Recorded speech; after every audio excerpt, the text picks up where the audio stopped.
I will kick us off with a little intro in the meantime before our presenters get started. So welcome everyone. Thank you for joining our webinar today on effective audience targeting. My name is Liz and I'm the Senior Marketing and Communications Manager here at MediaCause. I'm just going to walk us through a few quick housekeeping items and then I will hand it over to our presenters. So you'll see a few icons at the bottom of your Zoom screen that are just important to know. We advise that if you have any questions, you use that Q&A function and drop them in as we go. We'll have dedicated time at the end and you can feel free to ask additional questions at the end. But if you do have anything pop up as we go, feel free to just drop it in now and we'll make sure we get to it. We've also just activated the chat function, so you can feel free to chat with attendees or presenters as we go through as well using that function. And now just a quick background, if you're not familiar with MediaCause, if we haven't met yet, we are an award-winning nonprofit marketing agency that helps accelerate marketing and fundraising plans to create real-world impact. Our team of marketers, creatives, fundraising, and tech experts are equipped to help organizations like yours create real change in the world. And now I'd like to quickly introduce you to the team that you'll be hearing from today. From our paid media team, we have Nate and Taryn. They're going to talk about effective audience targeting when it comes to advertising. Ansley and Maggie are going to join from our creative team and share some valuable insights on how creative can help impact and engage your audience. Teresa is going to join from our brand team and we'll talk about where the audience research work all begins from the start. And finally, we have Patty and Tiffany from our social media team who are going to talk about how great content can engage with the right audience. So we've got a great presentation for you today. Here's a quick look at the agenda. And with that, I'm going to hand it over to Nate to get us started on the state of advertising. Thanks so much, Liz. So the state of advertising has changed and continues to change. We're in a digital landscape. So there are some things that are written in permanent marker, but like truly everything is kind of written with like a pencil in mind. So this quote, I just think really embodies kind of what's going on. Marketing has always been about how to reach and sell to an audience, which changed as technology changes and continues to change, is where you'll find that audience. So what we've kind of seen in terms of overall changes and how advertising has changed is just different changes on platform and different things like that. So how advertising has changed, targeting. Obviously, we're talking about targeting today. We're talking about how to reach specific audiences, and there are some things on platform that have changed. I'm sure everyone's sick of hearing about iOS 14.5, cookieless future, all those different things, but that is something where those kinds of tracking changes took a little bit of almost like line of sight that advertisers have to reach specific audiences. Meta also used to have a lot more affinity audiences and different interest targeting when it came to specific types of audiences. So specific demographic backgrounds, things like that. That all has since been removed in the last couple summers. They just kind of continue to take more from that. And Google has what's called a customer match list, where you can upload a list and then Google will kind of match that and you're able to do a little bit of kind of Sherlock Holmesing to really get in front of that audience too. And that's something where there are more and more limitations being put on that, specifically with different fields, such as like a medical field, things like that. And that's going to continue to change as targeting and privacy become more of center stage.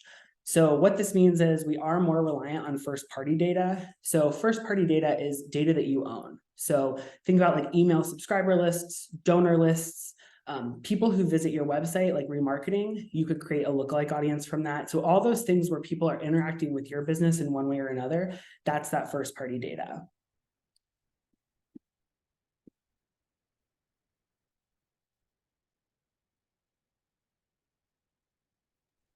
One day I will conquer the mute button. Sorry, everybody. All right. So those recent changes that Nate just outlined have posed some new challenges for us as advertisers. Increasingly limited targeting options make it difficult to find new niche audiences. And that limited reach then makes it more difficult for us to spend a full budget or really accumulate meaningful data. It can also hinder the algorithms from effectively optimizing campaign performance. On the other side of the spectrum, broadening audiences can lead to lower quality. Reaching less relevant users in turn means wasted spend and lower ad engagement. So with both of those, either having a smaller audience or a lower quality one, we need to reevaluate our KPIs because performance is deviating from benchmarks that were established in previous campaigns. As these paradigms continue to shift, we have to think about what success looks like and how we're going to measure it to make sure that we're staying on top of these changes. So with these challenges in mind, we're going to talk through some strategies for reaching your target audiences as effectively as possible.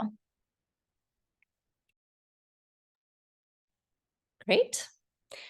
And jumping in, first thing I'm going to talk about here before we could even get to reaching audiences is conducting primary audience research to understand your audiences. So that's primarily what the Brandon Research Group here at MediaCause does, is things like focus groups, interviews, surveys, things that you think about to learn who your audience is so that we can reach them effectively. So first, I'm going to jump into some audience research pitfalls. Working with nonprofits, these are the things that we see commonly happen and wanted to just call out. The first being limiting your research to stakeholder interviews only. And this is a common one where stakeholder interviews are so important. But when I say stakeholders, I usually am talking about key decision makers or people who have a heavy influence on your organization. Think the executive team or board members or major donors, or maybe some, partner organizations. And while these are so important, we don't recommend limiting only to talking to these people because you're not getting the full scope of all of the audiences that you engage, including like individual supporters, volunteers, potential beneficiaries. We want to talk to all of them too. Second pitfall is focusing only on audiences in terms of what they need and want as it relates to your organization. And again, it is important. Understanding perceptions or equity is critical, but it's also really important to understand what's going on in their lives, right? Because there's political, cultural, social, personal things that are happening as well. We did some research a while back for a number of Jewish day schools. And one of the things, they were struck with declining enrollment year after year. We talked to parents, including parents who went and did tours and visits and didn't enroll, and learned that they thought the schools were lovely. And the reasons why they didn't enroll was just because they weren't sure if it was the right fit for them and the way that they live their Jewish lifestyle. And that, the Jewish sort of practicing landscape in that area was changing, and people were not really thinking about day schools as commonly as they used to.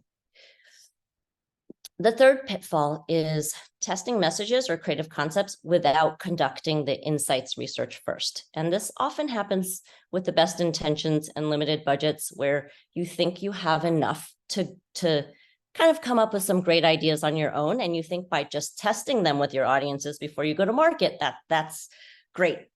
But what ends up happening is people are generally good people. And when they see a number of options, they'll pick the one that feels best to them. But that may not have been what you might have landed on had you done the research up front to learn what their motivations or pain points or likes and dislikes are. The fourth is only using your email lists and existing contacts. And while we definitely use this, we also recommend augmenting with letting us help you recruit people who are aware of your organization, people who support your cause. There's a number of parameters we can use to recruit people who aren't already in your contact list and learn from them. And the fifth is not having an ongoing measurement strategy. So testing or learning just for today's objective and not having a pulse on ongoing sentiment or perception of your organization year after year. So with that said, we just really wanted to bring your attention to the fact that reaching audiences effectively requires leveraging different types of research. And we're not advocating for over testing, because that definitely happens and we don't want to test everything or test too much. But just knowing what the right types of research to leverage to learn what you need to learn. And these are a few types of research that we do here at MediaCause. And I'll take you through an example of a recent project we did that did utilize many types of primary research for the state of California. We worked with the Mental Health Services Oversight and Accountability Commission, a mouthful, to create a statewide campaign to raise awareness and address the rise in race-based bullying with Asian American and Pacific Islander youth, particularly post-pandemic. They had seen a rise. And not just wanting to raise awareness, but also to address it through platforms and mediums that young people were using today, primarily social media and engaging influencers. We leveraged a very broad methodology that included talking to community organizations, surveying 200 plus youth who've experienced bullying, focus groups, and interviews with youth, parents, and educators. And with all of that learning, once we started campaign development, ongoing partnership with an advisory committee where we talked to young people every other week or so and kind of shared with them, here's some creative ideas, here's some messaging, and kind of got that ongoing feedback and input. And I won't go into all the details of what we learned, but we walked into this knowing there was already so much out there for anti-bullying. There were already a lot of existing campaigns, and we wanted to know, what can we learn from this and how can we do something differently? And we really wanted to talk to young people first to hear, how do they define and describe race-based bullying? What is actually happening? What does it look like? And what do they do after bullying has taken place? What actions are they taking or not taking? Who are they talking to or not talking to? What platforms are they using? And so with all of these sort of, all of these interviews and all of the surveys that we did, we landed on some really core insights and beliefs that even surprised us when we dug deeper. And we took all of those findings and distilled it into some usable learnings for the rest of the team as we carried through with campaign development. And those were in personas. So after all of our learning, we distilled to 6 core personas, 3 for youth, and then 1 for a little bit of older audience of teens, and then 1 for educators and 1 for parents. And this distillation allowed our teams to then have sort of useful nuggets, on what's the life stage and attitude of this segment. How do they experience bullying? What are their pain points? What social media platforms do they use? How do they feel about influencers? And so these would be highly usable through the rest of the campaign. And from the foundation of all of this research, the project continued to take shape through multiple activations, including website, social media, advertising out of home, and events and community platforms, and all of that driven by this initial insight research. With that, I will pass it off to Ansley to talk a little bit more about creative. Thanks, Teresa. So in an ideal world, we have a Teresa who is pulling together all of these amazing insights and research, and those then get transformed into the creative strategy. And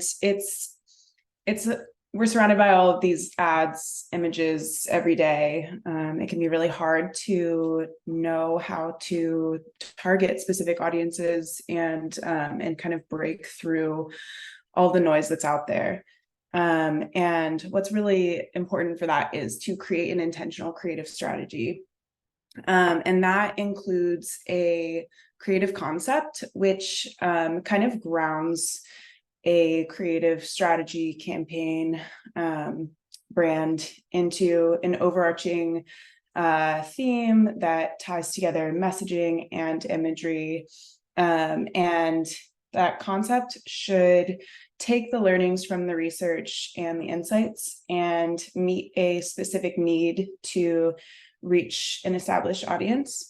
And then again, those just incorporate the messaging, which should deliver that story concisely and motivate the audience to act. And then we have the graphics that make everything look nice, tie it together, and also can add narrative to the story and resonate with the audience. And then there's also the media type and platform. So whether you're creating videos or static images, and where you are presenting those pieces of creative. So all really important pieces to consider in order to create a nice, cohesive, creative strategy.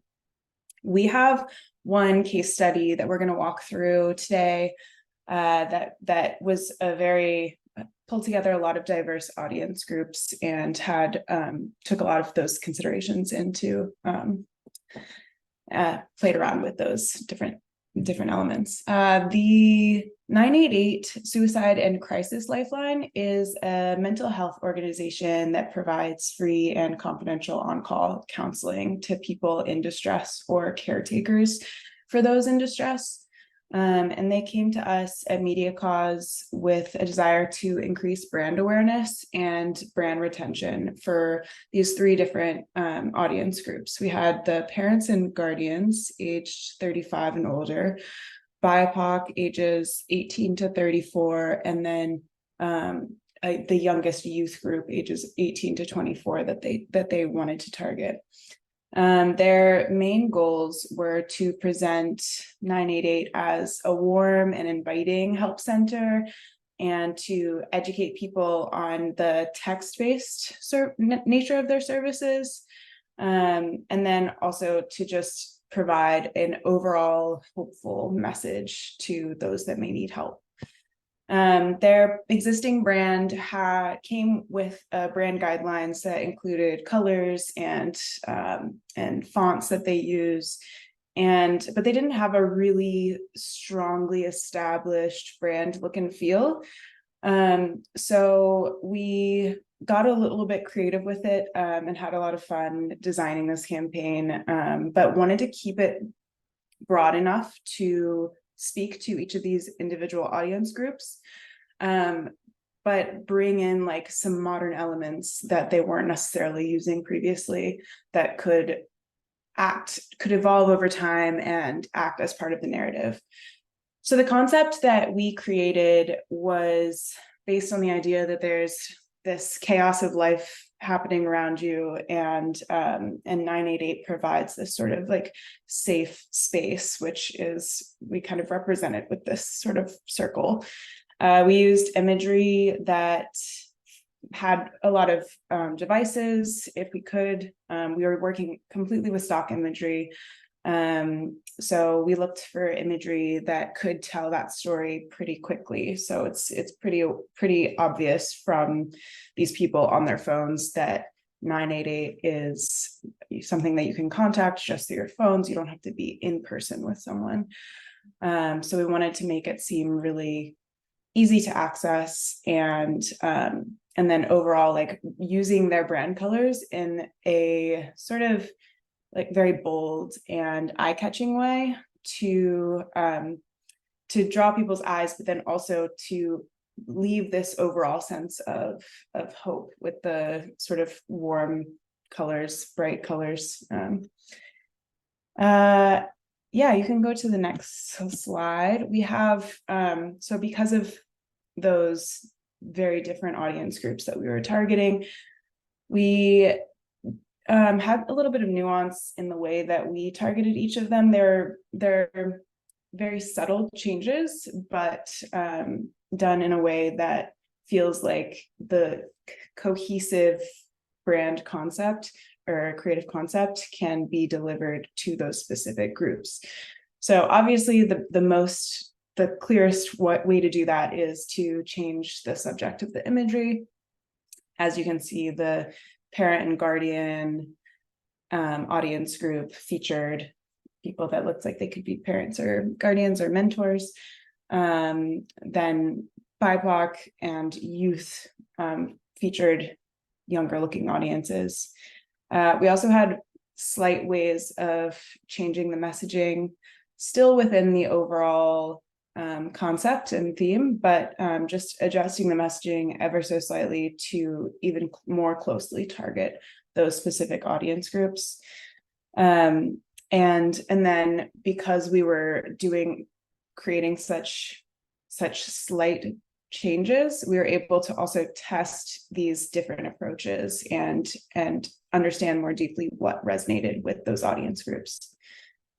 So I'll pass it to Maggie to talk about how this campaign kind of evolved over time. Thanks, Ansley. So, like Angie was saying, we got to do a phase 2 for this campaign, which included a creative refresh.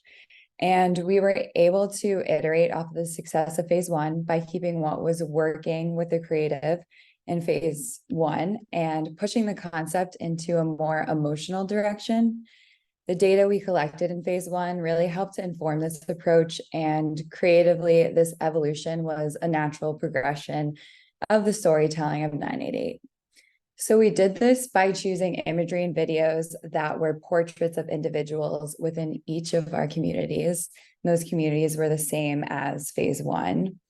When we selected these portraits, you can see in the examples that we really looked for strong eye contact, because that helped translate the intimacy and vulnerability of the content for this phase. We also paired the imagery with copy that spoke to each audience more accurately.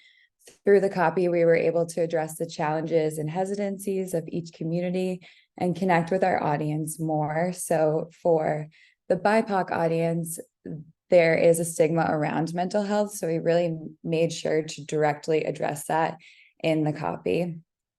Additionally, for this time around, we used voiceover talent within our video placements that featured members of the community to provide a more authentic representation for our audiences to identify with and make sure we were uplifting VO artists within the community, because that is really important to keep in mind when you're selecting talent for your creative. Overall, for phase 2, with this evolution of the concept, we found that the more emotional approach did do better than the more informative, but the informative really did help set up phase 2 for success. So it's interesting to see how these two different phases of creative really work together. And another update for phase 2 that affected creative strategy was that we expanded our selection of channel placements to better reach our target audiences through paid media. This included Meta, TikTok, Google Ads, Undertone, YouTube, Katz Media, and Reddit. So more channels for creative really just means more opportunities for us to play with the different types of placements that each one of these channels has. So for Meta, TikTok, and YouTube, our media team told us that video was performing better and that these platforms, their algorithms really favor video. So this time around for phase 2, we made sure to prioritize that creative, and we also segmented it by the audiences, like I said in the previous slide, where we're trying to speak more to each audience individually. For YouTube, we added some voiceover because it did have that capabilities, and having a voice in it really added a more emotional tone to it and actually inserted storytelling into this phase. For Undertone, we added some motion to our graphics. Undertone placements are across their web library of different media placements, and typically you'll see display ads be static, but we wanted to add some motion to stand out from the rest of the crowd. And lastly, for Katz Media, that was our podcast ads, and those were audio only. So we really had to think of ways to get creative with the messaging without having any visuals attached to it, which was a whole different creative challenge for us. And overall, this 988 campaign is just a great example of how creatives use research, data, storytelling, and empathy to come up with solutions that resonate with target audiences.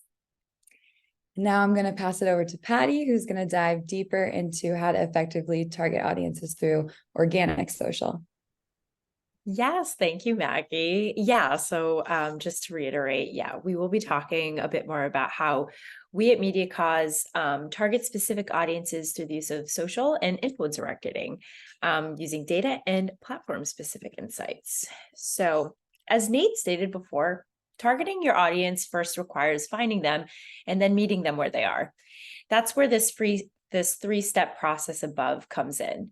When you do a deep dive and assess the data and messaging and branding of your social media pages, you can start to better understand who exactly is a part of your target audience. At MediaCause, we combine brand research, target audience research, and a social media audit to learn as much as we can about our clients' target audiences.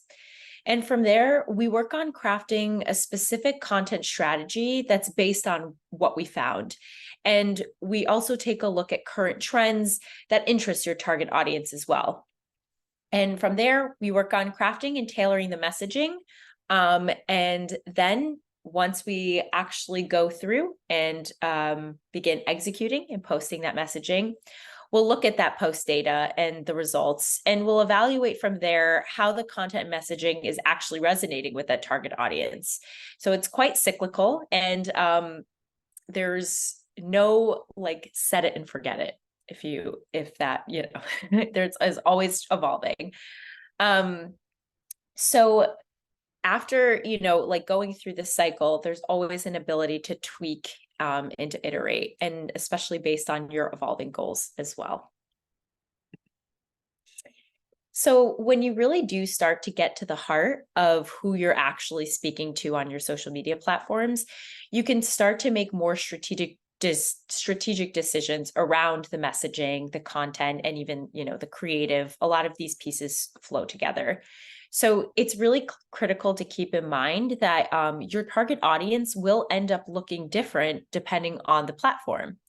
So let's take a look here at an organization that really excels at tailoring their organic social media channels to their target audiences. And that's NRDC, the Natural Resource Defense Council. They do this because they recognize that their target audience is different depending on the platform that they're leveraging. And they will take a look at, not only like who their target audiences are, but also the broader user behavior on the platform. So here in this example, we're taking a look at the same action item and sort of content topic, but published across these different platforms. So Twitter or X, Facebook, Instagram, and LinkedIn.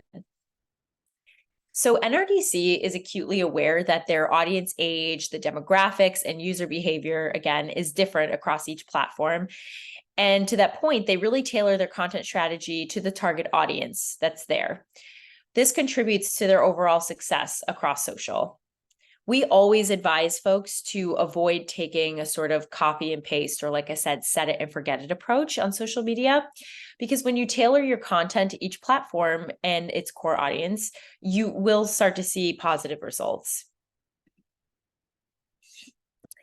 So briefly, I also want us to take a look, shifting a bit from organic social media marketing to influencer marketing. I want to take a look at this example in which this organization really excelled at engaging a target and a niche audience. So the It Gets Better project set out to raise awareness for their 50 States, 50 Grants, 5,000 Voices campaign, in which they granted 50 schools across the country $10,000 to support LGBTQ+ projects in their respective communities. With the campaign in its second year, this past year, the It Gets Better project received the funding to expand the grant program, which was wonderful, to Canada. But they were posed with this unique challenge of how to not only reach LGBTQ+ students, educators, and community leaders in Canada, but how to do so with influencer marketing. That was a core strategy that they wanted to utilize because it was so successful in the first round. So that's where we came in. And our strategy was to identify well-established and engaging creators based across key markets in Canada whose core audiences aligned with the It Gets Better project's target audiences. Above, we detailed here 3 creators that we identified and later that the organization activated for the campaign.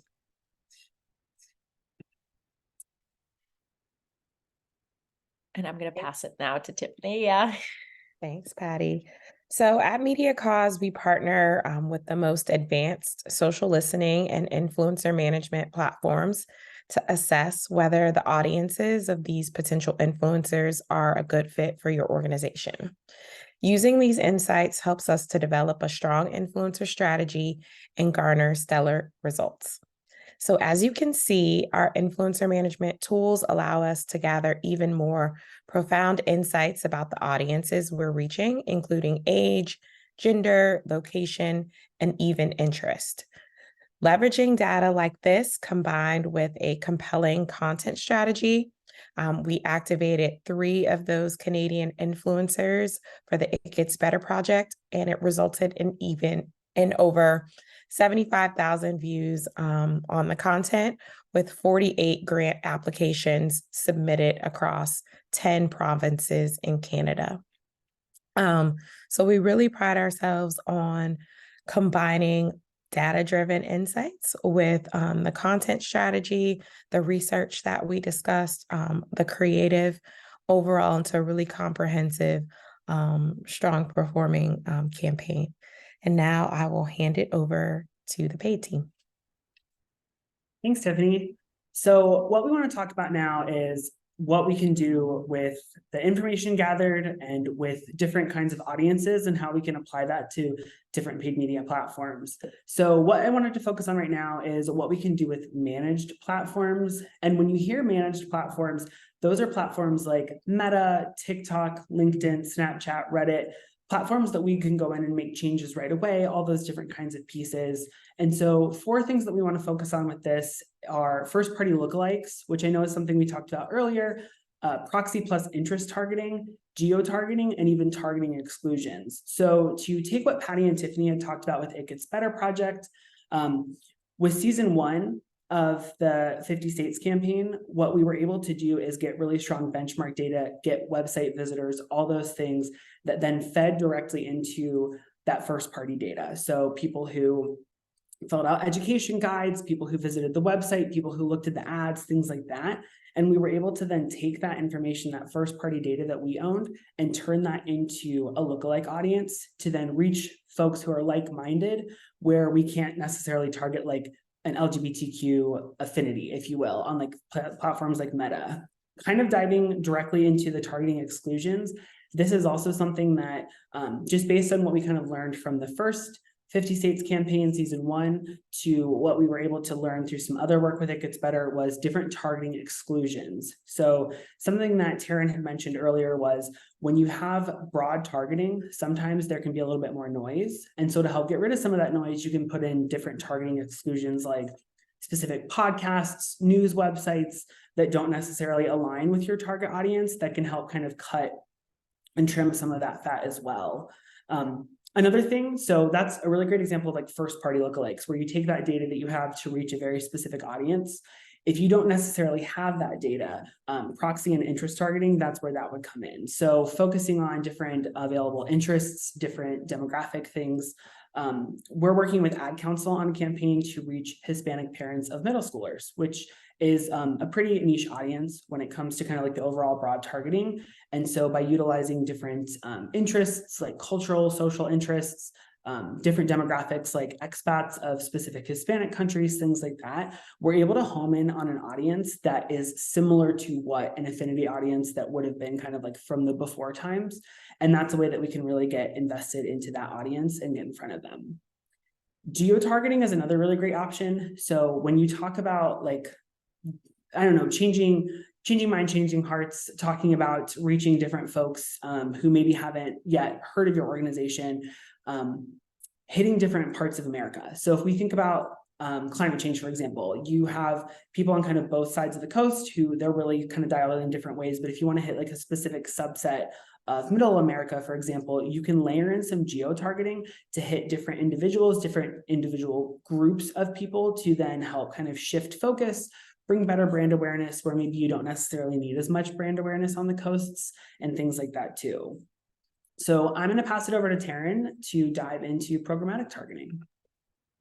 Thank you. Outside of managed services, you have an option to partner with a programmatic vendor and leverage the proprietary targeting that they offer. Oftentimes, they will use behavior signals to be able to identify niche audiences for you. So you can target by ethnicity, sexual orientation, even health condition to really hone in on that audience. They also offer contextual targeting, which allows you to give them some keywords and they will determine the relevance of a placement based on that content on the page. So a couple other options for finding those audiences when the managed platforms don't have the targeting options you'd hope for. On top of that, programmatic can really complement the rest of your overall campaign. It can help reach a more qualified top of funnel audience and drive them to your website. That then helps extend your valuable first party audiences. Those website visitors can be retargeted and used as a base for your lookalike audiences. Even those who don't click through to your website do get the benefit of being introduced to your brand, and that increased brand awareness will often lead to an increase in organic searches for your brand or paid searches for your brand, as well as an overall boost in ad engagement. And finally, the data that you're able to collect from how these different audiences are engaging with your content can help inform future creative assets like Maggie and Ainsley were talking about. Nate, will you tell us about a campaign where you've had success with programmatic? Yeah, so as Taryn kind of said, there's a lot of different signals and a lot of things that programmatic targeting has that really lets you home in, kind of pull some different levers and really get in front of that right audience in ways where other managed platforms, you can't necessarily do that. So we worked with Parkinson's Foundation on a campaign that was focused on providing CEUs to medical professionals and healthcare providers. And we had two specific courses that we were focused on. One was focused on neurologists, and then one was focused on providers who are in a hospital setting. So yeah, you could target blanket like healthcare providers, and that would reach a larger audience. But what we were able to do through programmatic targeting and through that partnership was focus in on specific doctors who were within those modalities or specific healthcare providers who were specifically in that hospital setting. So not focused on people who are in different clinics outside of the hospital space, and really, again, get in front of that audience through that programmatic placement. And what was cool about that is you were able to get in front of that audience as they're kind of just going about their day on the website. With all those signals that the programmatic partner has, we're able to kind of show up in those different places for those individuals. So those two specific courses had two specific audiences kind of within the overall blanket of healthcare providers. And so to be able to really kind of dial in more specifically with that partner was really exciting. And now another option for you guys to find your audience. It's going to be partnering directly with a publisher, which gives you the opportunity to reach your audience where they're already consuming content. And so there are some unique benefits with these direct buys. By placing your ads on a specific publication, you're able to leverage the credibility of that source that's already trusted by your target audience to help create a positive association with your brand. Most of these major publications also allow you to place ads on their full network. They have networks made up of sub-brands that are often dedicated to specific communities or topics, which allows you to put those ads towards more relevant websites. For example, BuzzFeed has a couple of sub-brands, namely in this case, Paralike and Cocoa Butter, which are both catered towards Latin America and communities of color. And the final benefit here is the more premium ad placements, along with the traditional display banners like you can see in these screenshots. These publications offer premium ad units like full homepage takeovers, splash pages, and sponsored content. And since you're familiar with that brand and their voice already, you can really get unique, designed, tailored creative and messaging onto these sites and really integrate with their brand. We use this tactic for NRDC, who was looking to mobilize a younger, more diverse generation of climate activists. So in order to reach that audience, we partnered with progressive news publications like Vox and Vice, as you can see here, and found a lot of success with nearly 9 million impressions coming in from these direct buys. All right, well, that concludes the presentation portion. So I'm going to hand it back to Liz to take us through some questions and conversation. Great. Thank you so much, Taryn, and thank you to all of our presenters for a great presentation. We are going to open it up to the Q&A. So just a reminder, you should see the little Q&A button at the bottom of your screen. You can just drop any questions in there.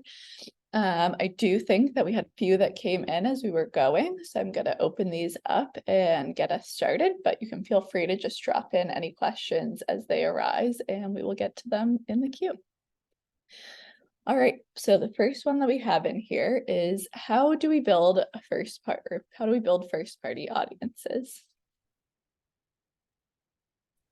Yeah, so I can take this one, Liz. So when it comes to first party audiences, which I feel like I will always talk about and always champion, it is something where it's really important to just make sure that your business intelligence and your tracking is set up. So that could be tracking on a variety of levels. So do you have pixels in place so that when someone takes an action, it's tracked within that specific pixel, like for the Facebook pixel, TikTok pixel, things like that, Google Tag Manager, Google Analytics, all those things. So making sure that you really have all of that set up is really important. Making sure that you are able to track your lead flow. So if you have a contact email list form, or contact form rather, to build an email list and you have folks submit onto that, do you then have a place where all that's kind of stored? Is it stored within MailChimp, Constant Contact, Salesforce? Making sure that you're able to access that is really important, because again, you can remarket to that audience, you can create a lookalike from that audience too. Similar things with other actions folks are taking. So more kind of like bottom funnel conversions, donations, event signups, different things like that too can be really important. Just to, again, make sure you have that. And then always making sure that when it comes to like website remarketing, that all that is locked and loaded too. So Taryn, I don't know if there's anything else that you wanted to add to that. Maybe just a little plug for social media, organic social media, which can be super helpful in increasing your followers, which are great to then use for retargeting to on the managed platforms or creating lookalikes from those as well. Great. Thank you, guys. Next question in here is, what is the least expensive ad targeting option or platform? This one is an interesting question because it can depend. And so what we kind of talked about at the beginning is potentially setting benchmarks and reevaluating KPIs, which Taryn called out earlier in the webinar, is when we're hitting a new audience, and you don't have any benchmark data, it's hard to say exactly what that will be. So do we know, like, if a cost per lead for a more specific audience is higher, is the audience small enough where you maybe don't need as much budget depending on the different platforms? So a really good thing to do is to just kind of look at overall benchmarks. There are some different tools like WordStream where you can find different benchmarks, and just have that kind of in mind as you're creating benchmarks for your individual campaign or that individual audience. And then kind of working back into a budget from some of those benchmarks too. I know it can be dependent also, just like I said, about audience size, and then also even which platform you want to reach that audience on. Taryn, I didn't know if you had anything that you wanted to add there as well. Yeah, I would say there's a couple rules of thumb. Basically, managed platforms are going to be your cheapest, where it's just your hands on the keyboard and not paying those fees for management makes it cheaper overall. And also the level of targeting that you use, the more specific that you get, the more levels or layers that you put on to find that really niche audience usually cause costs to go up as well. Of course, as we talked about in the beginning, it's a little bit of trying to weigh the pros and cons, because you don't want to get too broad and waste your spend there either. Great. Thank you both. I think we have one more in here, unless anyone else has a question that pops through while we answer this one. So how do I know what creative will resonate with my target audience? Yes. So there's a wide variety of ways to kind of understand this. I think ideally it comes back to testing and kind of just iterating over time. But to start out with, we do a lot of research. And one of the things that I found ChatGPT to be really helpful is this sort of thing, because there's so much research out there around what resonates with different audience groups. That it's one of the things that I use that GPT tool for, just to like really quickly sort of scan. And then also going to different brands that are targeting the audience that you're hoping to target, and observing what they do, and kind of gathering inspiration in that way. And then it like comes back to that like iterative testing, just kind of honing in on what seems to be working. All right, great. Well, I think that wraps up our Q&A portion then. So thank you all for those answers. And thank you again, everyone, for attending today. We hope you enjoyed the presentation. We will be sending a follow-up email with both the slides and recording. And of course, feel free to get in touch if you are interested in learning anything more about our services or anything that we covered today. So thank you all, and enjoy the rest of your afternoon.